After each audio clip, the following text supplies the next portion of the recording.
குரு வந்து ஜென்மத்துல வந்து உட்கார்ந்தாருன்னா என்ன செய்வாரு? வனவாசத்துக்கு அனுப்பிடுவார். வீட்டை விட்டு குடும்பத்தை விட்டு பிரிஞ்சிருவோம். குரு பகவான் ஜென்மத்துல குரு உட்கார்ந்தா அப்படித்தான் ஸ்ரீராமர் சீதா தேவியை பிரிஞ்சு 12 வருஷம் போனதுக்கு காரணம் ஜென்மத்துல ஏற்பட்ட இந்த குரு தோஷம் தான். அதனால இந்த சனி பகவான் பார்க்கிறதுனால என்னென்ன நடக்குது? குடும்பத்திலும் உற்றார் உறவினர்களும் உங்களுடைய மதிப்புகளை உயரும் பண்ண நீங்க நடந்துக்கணும். வியாபாரிகளுக்கு தொழில் இருந்த போட்டிகள் குறையும் தான் சொல்லியிருக்காங்களே தவிர இனிமேல் வந்து சிரமங்கள் இருக்காதுன்னு சொல்லியிருக்கிறாங்க. பெண்கள் வந்து கணவரின் பாராட்டுகளை பெற முயற்சி செய்யணும். புருஷங்கிட்ட வீட்டில் இருக்கக்கூடிய கணவன்கிட்ட அனுசரித்து நடந்துக்கணும்னு சொல்லியிருக்கிறாங்க. ஆகவே துர்க்கைக்கு விளக்கு போடணும் அப்படின்னு சொல்லியிருக்கிறாங்க. யாரு? விருச்சிக ராசிக்காரங்க. அவங்க என்ன செய்யறாங்க? 7ஆம் பார்வை லாபஸ்தானத்தை பார்க்கிறாரு. 10ஆம் பார்வையில தன வாக்கு குடும்பஸ்தானத்தை பார்க்கறதுனால குடும்ப ஒற்றுமையை மேம்படுத்துறதுக்காக துர்க்கைக்கு விளக்கு போடுங்க. எதிரிகள்கிட்ட இருந்து உங்களை காப்பாத்திக்கங்க. 10 to 12 ராவு காலத்துல உங்க வீட்டுக்கு பக்கத்துல இருக்கக்கூடிய துர்க்கைக்கு போய் விளக்கு போட்டுக்கணும். அடுத்ததாக தனுசு ராசி. இதுவரை உங்களது லாபஸ்தானத்தில் இருந்த சனி பகவான் இனி உங்களது அயன சயன போகஸ்தானத்திற்கு மாறுகிறார். அவர் தனது 7ஆம் பார்வையாக உங்களது ரண ருண ரோகஸ்தானத்தையும் 10ஆம் பார்வையாக உங்களது பாகிஸ்தானத்தையும் தனது 3ஆம் பார்வையாக தன வாக்கு குடும்பஸ்தானத்தை பார்க்கறதுனால எதிலும் நிதானமாகவும் அளவெடுத்து சிறப்பாகவும் செய்யல நம்ம வந்து அவர் வைப்பார், அவரே வைப்பார். அதனால சூழ்நிலைக்கு ஏற்றவாறு பேசி காரியங்களை சாதித்துக் கொள்ள முயற்சி செய்யுங்கள். இல்லத்தில் திருமணம், குழந்தை பிறப்பு போன்ற சுபகாரியங்கள் நடக்கும் சொல்லியிருக்கிறாங்க.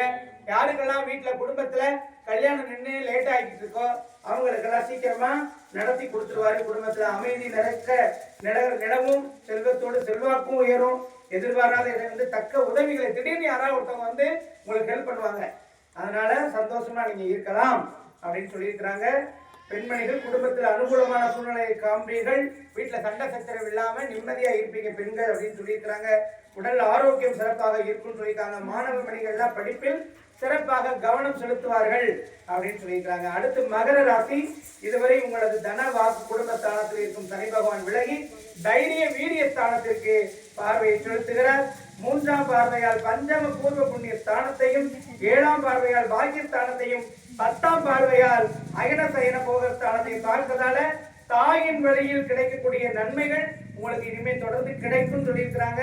உங்களை விட்டு விலகியிருந்த தாய் வழி உறவுகள் மீண்டும் உங்களை சேரும். குடும்பத்தில் எப்பொழுது மகிழ்ச்சி தங்கும் சொல்லியிருக்கிறாங்க. மனமும் வந்து உதவும் காலகட்டம். நீங்க யாருக்கெல்லாம் பிரதிபலன் செஞ்சீங்களோ, யாருக்கெல்லாம் ஒரு காலத்துல உதவி செஞ்சிருப்பீங்க, அதை நீங்க கூட மறந்துருக்கலாம். அவங்க இன்னைக்கு வந்து திடீர்னு வந்து உங்களுக்கு உதவி செய்வாங்க அப்படின்னு சொல்லியிருக்காங்க. எல்லாத்தையுமே நல்ல கண்ணோட்டத்தோட பார்க்கணும். தொழில் ஏற்பட்ட இடையூறுகள் விலகும். எதிர்பாராத இடங்களில் இருந்து பணவரவு உண்டாகும். அரசியல்வாதிகள் கட்சியினுடைய மேலிடத்தில் கணிசமான ஆதரவை பெறுவார்கள். மாணவ மணிகள் மிகவும் சிறப்பாக கல்வியை தொடர்வார்கள். பெண்மணிகள் குடும்பத்திடம் விட்டு கொடுத்து நடக்கணும். வீட்டுல ஆம்பளைங்க கோபமா பேசுறாலோ இல்ல அம்மா அப்பா பேசுறாலோ பொறுத்துக்கிறோம். பெண்கள் கோபப்பட்டு வார்த்தையை விட்டுறக்கூடாது இந்த ராசிக்காரங்க. அடுத்து கும்ப ராசிக்காரங்க. 7ஆம் பார்வையால் அஷ்டமஸ்தானத்தையும் 10ஆம் பார்வையால் லாபஸ்தானத்தையும் 3ஆம் பார்வையால் சுகஸ்தானத்தை பார்ப்பதால அவ்வப்போது உடல்நிலை பாதிக்கப்படும். அவர்கள் தக்க மருத்துவரிடம் சென்று ஆலோசனை பெற்று அவருடைய நோய் நொடியிலிருந்து விலகுவதற்கு அவங்க என்ன செய்யணும்? சனிக்கிழமை எள் கலந்த சாதத்தை காக்கைக்கு வைக்கணும். அதோடு உடல் ஊனமுற்றவர்கள், வாய் பேசாத ஊமைகள், பார்வை குருடுகள் இவர்கள்லாம் இருந்தாங்க, பக்கத்துல இருந்தாங்கன்னா யாருக்கு வேணாலும் அவங்களுக்கு ஒரு உதவிகளை செய்யலாம். பொருள் உதவியோ பண உதவியோ செய்யலாம்னு சொல்லியிருக்கிறாங்க. இதுக்கெல்லாம் மிக சிறப்பாக நமது ஆலயத்துல எல்லாத்துக்குமே ஒரு பரிகார ராசி பரிகார பூஜைகளை நாங்க செய்யறோம். நீங்க இங்க வந்து உங்க பேரு ராசிகளை கொடுத்து பதிஞ்சுக்கலாம். ஒவ்வொரு வளர்பிறை பஞ்சமி, தேய்பிறை பஞ்சமி, பௌர்ணமி, அமாவாசை அன்று இந்த வரசித்தி வாராகி ஆலயத்துல பரிகார ஹோமங்கள் தொடர்ந்து நடைபெறுகிறது. மாதம் முழுவதுமே நடைபெறுகிறது.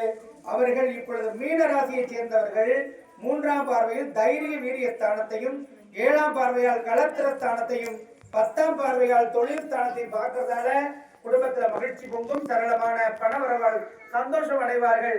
நம்பிக்கையுடன் உங்கள் பணிகளில் ஈடுபடுங்கள். வீடு வாகன வசதிகள் உண்டாகும். மற்றபடி சகோதர சகோதரிகள் நண்பர்கள் மூலமாக நன்மைகளை அடைவீர்கள். சேமிப்பு விஷயத்தில் கவனமாக இருங்க. வெளிவட்டாரத்துல யாருக்கும் நம்பி ஜாமீன் கையெழுத்து போடாதீங்க. இப்படி எல்லாம் இருக்கணும்னு சொல்லியிருக்கிறாங்க. வெளியில் கொடுத்து வைத்த பணம் திரும்பவும் கையில வந்து சேரணும் அப்படின்னு சொன்னா வெள்ளிக்கிழமைகள்ல காலையில 6 to 7 சுக்கிர கோரையில உப்பு மஞ்சளும் வாங்கி வீட்டுல வைங்க. அது ஆண்களா இருந்தாலும் சரி பெண்களா இருந்தாலும் சரி, இந்த உப்பை வாங்கி வாங்கி வீட்டுல வைக்க வைக்க உங்களுக்கு வராத பணம் வெளியில நின்றுக்குச்சு மாட்டிக்கிடுச்சு வரல ரொம்ப நாள் ஆகுது அப்படிங்கிற மாதிரியான ஒரு சூழ்நிலை இருப்பவர்கள் அந்த சூழ்நிலையிலிருந்து விடுபடுவதற்கு இந்த பரிகாரமே சிறந்தது. அதோடு இங்கே மஞ்சளை கொண்டாந்து அரைச்சு அதை நம்ம வந்து சேர்க்கணும்னு சொல்லியிருக்கோம். இந்த வகையில இப்பொழுது பெண்மணிகள் குடும்பத்துல அமைதி நிலவும் சொல்லியிருக்கிறாங்க. சிம்ம ராசி மேஷ ராசிக்கு 7.5 சனி ஆரம்பம். மேஷ ராசிக்காரங்களுக்கு 7.5 சனி ஆரம்பம். 7.5 சனினா என்னது? முன்னாடி முதல் 2 வருஷம் பார்வையில 2 வருஷம், இருப்புல 2 வருஷம், நீக்கத்துல 2 வருஷம். இப்ப உதாரணத்துக்கு எங்க இருக்காரு? மீன ராசியில இருக்காரு. அங்க இருந்து யாரை பாக்குறாரு? அடுத்து மேஷத்தை பாக்குறாரு. மீன ராசியில கடைசி ராசி. இப்ப கும்பத்துல இருந்து மீனத்துக்கு தான் சனி பயிற்சி அடைகிறாரு. மீன ராசியில இருந்து மேஷத்தை தான் அடுத்து பார்ப்பாரு. வரவே இல்லை. 2 வருஷத்துக்கு என்ன ஆகும் அவர் வந்து ஜென்மத்துல வந்து உட்கார்றதுக்கு? அதுக்குள்ளேயே அந்த விரயங்களானது நமக்கு தொடர ஆரம்பிக்கும். அதுல நம்ம தவறுதலாக பொருள் சேர்த்த பணம் நம்ம கைவிட்டு போய்விடும். அதனாலதான் நேர்மையா இருக்கணும்னு சொல்லி சொல்றது. மற்ற எல்லா சாமியும் பரவாயில்ல போன்னு அனுப்பிச்சு விட்டுருவாரு. யாரு? பெருமாள்லாம் என்ன பண்றாரு? சாமி நாமோ நாராயணா கோவிந்தானா சரிப்பா போயிட்டு வாப்பான்றாரு. ஆனா சனி பகவான் அதெல்லாம் நடக்காது. தவறுதலாக பொருள் சேர்த்தது கைவிட்டு போய்விடும். 7.5 சனி ஆரம்பமா இருக்கிறதுனால நீங்க தொடர்ந்து இந்த சனி பகவானுடைய ஸ்தலங்கள்ல போய், ஆஞ்சநேயர் ஸ்தலங்கள்ல போய், ஆஞ்சநேயர் கோயிலுக்கு போனா வெண்ணெய் சாத்துப்படி பண்ணலாம்.